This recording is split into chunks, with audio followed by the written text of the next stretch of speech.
You can move, it's a movie.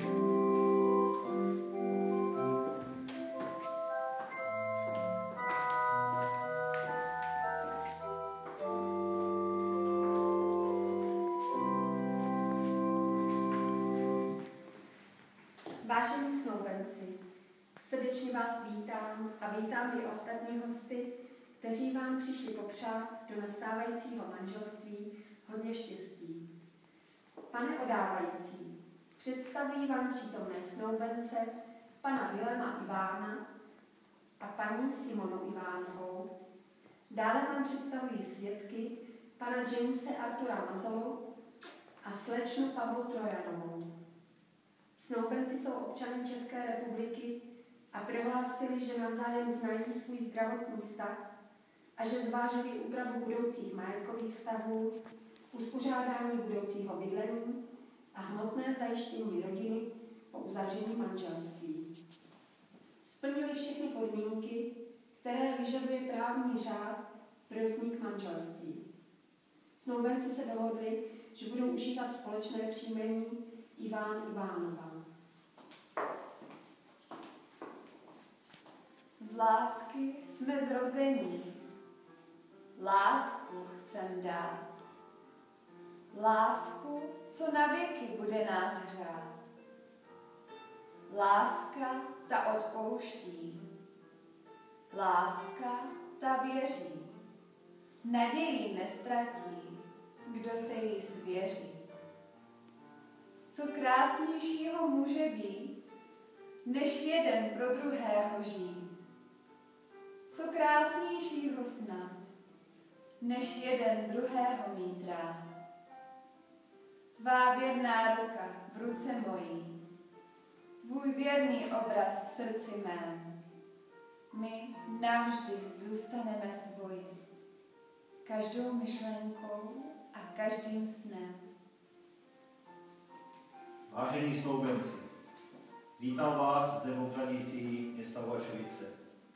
Dnešní den je pro vás velmi významný, protože svatebním obřadem a vaším závazným ano se změní váš život.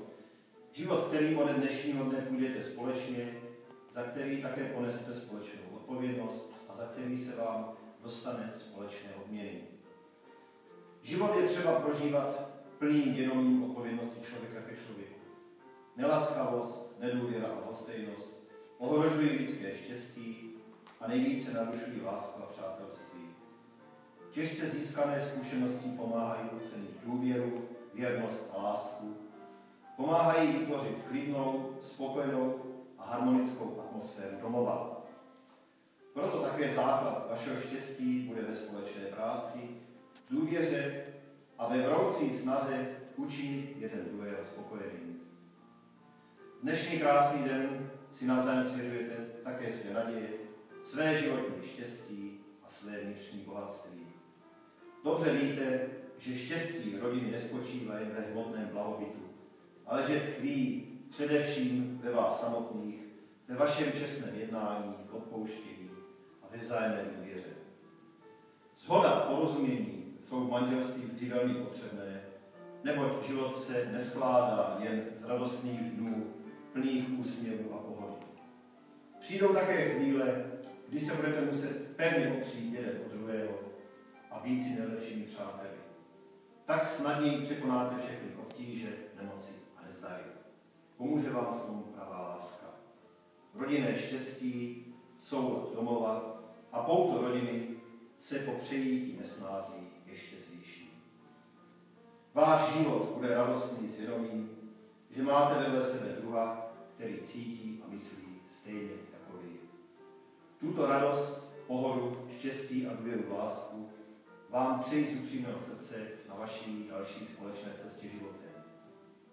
A nyní mi dovolte, abych vašemu rozhodnutí dal právní formu. Táži se vás, pane Viléme Iváne, zda hodláte vstoupit do manželství s přítomnou paní Simonou Ivánovou. Ano, děkuji. Táži se vás, paní Simona Ivánová, zda hodláte vstoupit do manželství s přítomným panem Vilémem Ivánem. Ano. Děkuji. Poněvadž jste splnili tímto souhlasným projevem své vůle, předepsané náležitosti, prohlašuji vaše manželství za právoplatně uzavřené. Beru na vědomí vaši dohodu, že budete užívat společné příjmení Iván, Ivánová a děti z tohoto manželství ponesou rovněž toto příjmení. A nyní prosím, abyste si navzájem vyměnili vstupní prsteny, dali si první manželský polibek a poté přišli podepsat sňatkový protokol.